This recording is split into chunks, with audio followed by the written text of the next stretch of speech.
tous, bienvenue sur les histoires de Jaya. Aujourd'hui, je vais vous parler de mes premières lectures que j'ai faites dans le cadre de mon challenge, le Cold Winter Challenge. Les histoires de Jaya. Les histoires de Jaya. Les histoires de Jaya. J'ai commencé ma lecture avec Esprit d'hiver de Laura Kasichke, je sais pas si ça se dit comme ça. Je l'ai emprunté à la bibliothèque, donc on va découvrir Holly, le jour de Noël, qui s'est réveillée en retard et qui se retrouve seule avec sa fille Tatiana. Je vais le remettre là. Ups. Qui se retrouve seule avec sa fille Tatiana et on va découvrir les relations entre la mère et la fille. Alors, j'ai eu beaucoup de mal à me mettre dans l'histoire parce qu'il y a beaucoup de répétitions. Et ça a été une lecture assez difficile à lire tout de même. Alors, j'ai fait une erreur. J'ai voulu regarder le nombre de pages qu'il y avait dans le bouquin. Et la dernière page, en fait, ça te spoil tout le bouquin. Donc je me suis détestée de me spoiler. Avant de me mettre aux e-books et vraiment à la romance, je lisais beaucoup de livres thrillers, policiers. Et j'avais tendance, du coup, comme j'avais pas de liseuse, mais un bouquin de papier entre les mains, à lire les fins quand j'arrivais pas à m'arrêter de lire, mais que je me disais merde, il est 2h du matin, il faut que j'arrête de lire, donc j'allais regarder un peu les dernières pages pour voir ce qui se passait. Et donc depuis que j'ai ma liseuse, je le fais plus parce que je trouve ça chiant de changer de chapitre et tout, ça va beaucoup plus vite sur un livre papier de regarder la fin que sur une liseuse. Et donc du coup, je le faisais plus. Et là, c'était vraiment pas intentionnel de ma part. Et je me suis détestée parce qu'à la finale, je pense que j'ai pas apprécié le livre à sa juste valeur. Parce que il faut lui donner sa chance à ce bouquin-là. Il est long à lire. Pourtant, il n'est pas super long en termes de pages. Il n'est pas épais. Mais comme il y a beaucoup de répétitions et tout, c'est un peu long à lire. Mais en fait, quand on lit la fin, on comprend plein de choses dans le bouquin. Et je l'ai trouvé vraiment phénoménale. Cette fin, elle est vraiment... elle est phénoménale, quoi. J'ai adoré.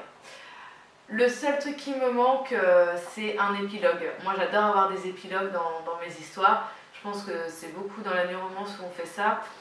Là, j'en ai pas eu et franchement, je me dis non, ça peut pas se terminer comme ça. Je veux la suite. Donc, du coup, voilà. Mais vraiment une lecture que j'aurais pas lue en temps normal si j'avais pas fait ce challenge-là. Donc, je suis hyper contente de m'être lancée dedans. Je fais partie du menu stalactite ensanglantée. Youhou! J'ai pas eu beaucoup à le redire ce mot-là. Donc, stalactite ensanglantée. Et j'ai vraiment bien aimé ma lecture. J'ai vraiment apprécié ma lecture. Alors là, j'ai choisi, en fait, la magie de Noël, c'est un des thèmes. Je n'ai pas du tout choisi les livres que je m'étais mis à la base dans mon Cold Winter Challenge, des livres que j'avais déjà lus. Je m'en suis trouvé d'autres et je me suis dit, bon, allez, je vais changer un petit peu. Donc là, c'est La vie est belle après tout de Harrington Carmel. Donc on va découvrir Belle, on va découvrir Belle qui, au début de l'histoire, nous raconte comment son futur mari la demande en mariage. Et en gros, ça va nous raconter son histoire avant qu'elle rencontre Jim, pendant qu'elle le rencontre, et le après. Donc c'est une petite histoire d'amour bien sympathique, où il y a un mélange de romance mais un petit peu de magie aussi, donc c'est très très sympa. Alors moi ça m'a tout de même, c'est une petite histoire mignonnette. Ça m'a pas transcendé, ça n'a pas été un coup de cœur, mais ça se lit facilement, c'est mignon. J'ai bien aimé le personnage de Belle.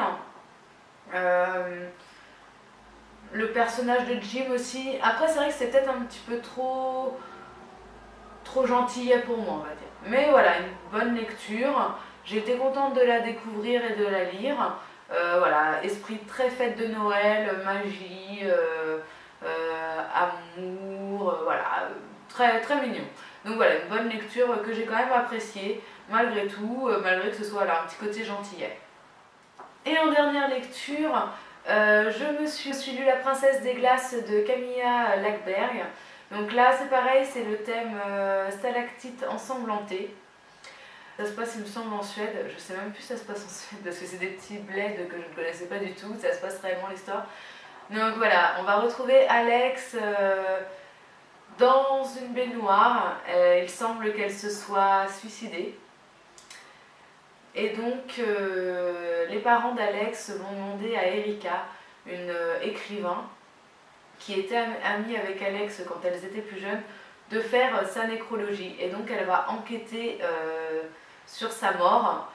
Et voilà, un peu le résumé.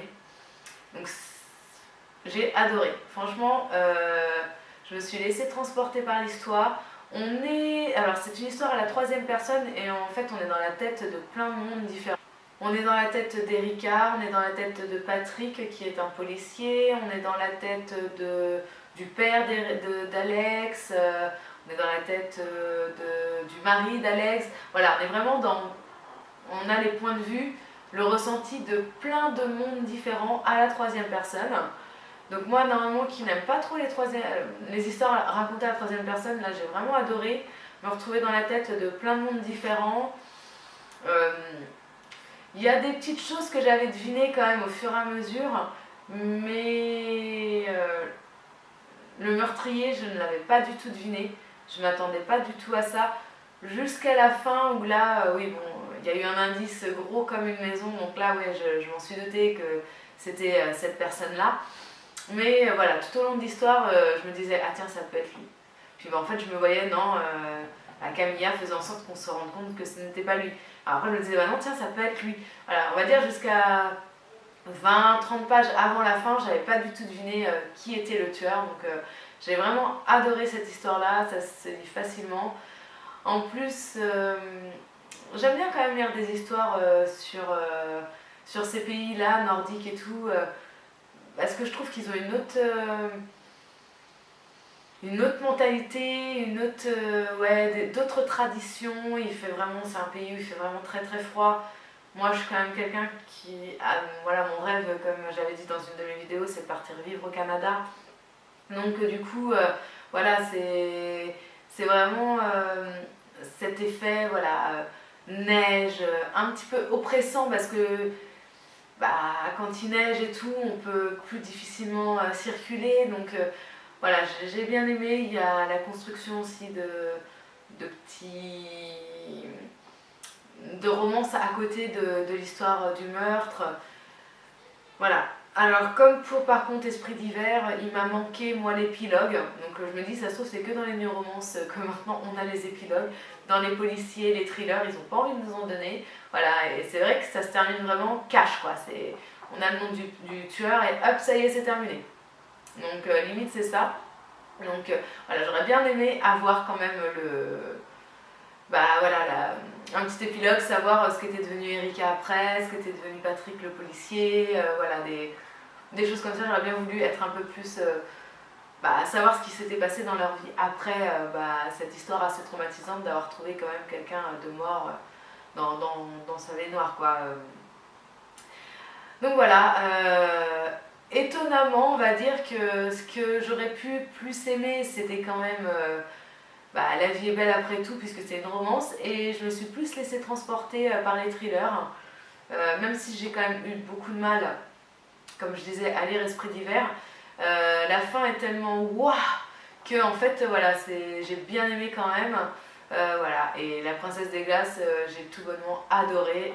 En plus c'est un livre qui est super vieux et j'avais pas pris le temps de le lire et je suis hyper contente du coup de m'être lancée dans ce challenge pour le lire. Bon, par contre je pense que j'ai été plus gourmande que je ne le pensais parce que je n'ai lu que pour le moment 3 livres et je m'en suis mis quand même pas mal dans ma palle pour ce challenge et je pense que du coup je n'y arriverai pas. Mon rythme de lecture a été un petit peu perturbé par l'arrêt du tabac d'il y a quelques mois, mais bon, je vois vraiment maintenant que du coup je lis beaucoup moins depuis l'arrêt, et par les fêtes en elles-mêmes, quoi, entre courir partout pour aller chercher les derniers cadeaux, entre préparer pour Noël, pour le Nouvel An, même si c'était pas chez moi pour le Nouvel An. Voilà, quand même, même si voilà, c'était partagé entre tout le monde et tout, bon, bah, j'ai quand même pas mal de choses à faire, plus le travail. Voilà, je vois que voilà, j'ai beaucoup moins lu. Et bon, je vais essayer de lire un peu plus au mois de janvier, mais je suis pas sûre de pouvoir. Donc voilà, j'espère que ma vidéo vous a plu. Si vous faites le Cold Winter Challenge, dites-le moi, j'aimerais bien savoir si vous aussi vous êtes lancé dans ce défi-là. Et moi je vous dis, lisez, lisez, lisez. Bisous les amis!